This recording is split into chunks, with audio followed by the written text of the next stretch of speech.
ಎಲ್ರಿಗೂ ನಮಸ್ಕಾರ. ನಾನು ನಿಮ್ಮ ಆರ್ಶಂಕರ್. ಇವತ್ತು ಅಪ್ಪು ಅವರ birthday. Happy birthday Appu boss. ಅದೇ ಖುಷಿಗೆ ಅಪ್ಪು ಅವರ ಆಗ ಸಿನಿಮಾ ರಿಲೀಸ್ ಆಗಿದೆ. ನಾನು ನಮ್ಮ ಹುಡುಗ ಇವತ್ತೇ ಮೂವಿ ನೋಡೋದಕ್ಕೆ ಹೋಗ್ತಾ ಇದೀವಿ. ಅದರಲ್ಲೂ ರಮ್ಯಾ ಅವರು ಇದ್ದಾರೆ. ಅದೇ ಖುಷಿ. ಅಪ್ಪು ಅವ್ರ ಸಿನಿಮಾಗಳು ರಿಲೀಸ್ ಆದಾಗ ಹೊಸ ಮೂವಿ ರಿಲೀಸ್ ಆಗ್ತಾ ಇದೆ ಅನ್ನೋ ವೈಬ್ ಇರುತ್ತೆ. ಥಿಯೇಟ್ರಲ್ಲಿ ಫಸ್ಟ್ ಡೇ ಫಸ್ಟ್ ಶೋ, ಆ ಕ್ರೇಜೇ ಬೇರೆ. ಆ ಕ್ರೇಜ್ಗೆ ಕೊನೆನೇ ಇಲ್ಲ ಅಂತ ಹೇಳ್ಬೋದು.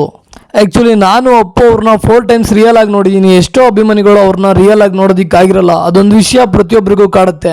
ಹಾಗಾಗಿ ಪ್ರತಿ ವರ್ಷ ರಿಲೀಸ್ ಆಗೋ ಅವ್ರ ಮೂವಿಗೋಸ್ಕರ ವೆಯ್ಟ್ ಮಾಡ್ತಾ ಇರ್ತಾರೆ. ಮತ್ತೆ ಅವ್ರನ್ನ ಬಿಗ್ ಸ್ಕ್ರೀನ್ ಮೇಲೆ ನೋಡಿ ಅವ್ರನ್ನ ಸೆಲೆಬ್ರೇಟ್ ಮಾಡೋದಕ್ಕೆ.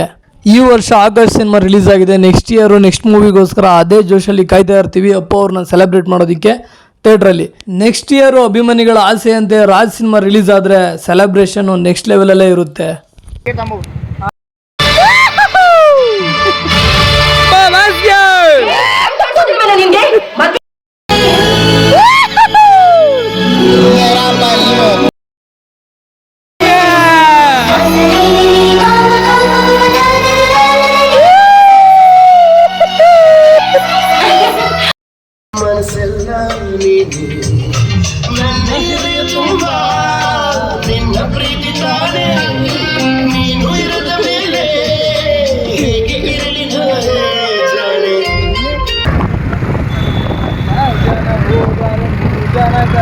ರಾಜಕುಮಾರನು ಸೈನ್ಯರ ಬರವ ಒಪ್ಪುಗೆ ಪ್ರೀತಿಯ ಹಪ್ಪುಗೆ ಎರಡು ನಿನ್ನದೆ ಪ್ರೀತಿಯ ಹಪ್ಪು.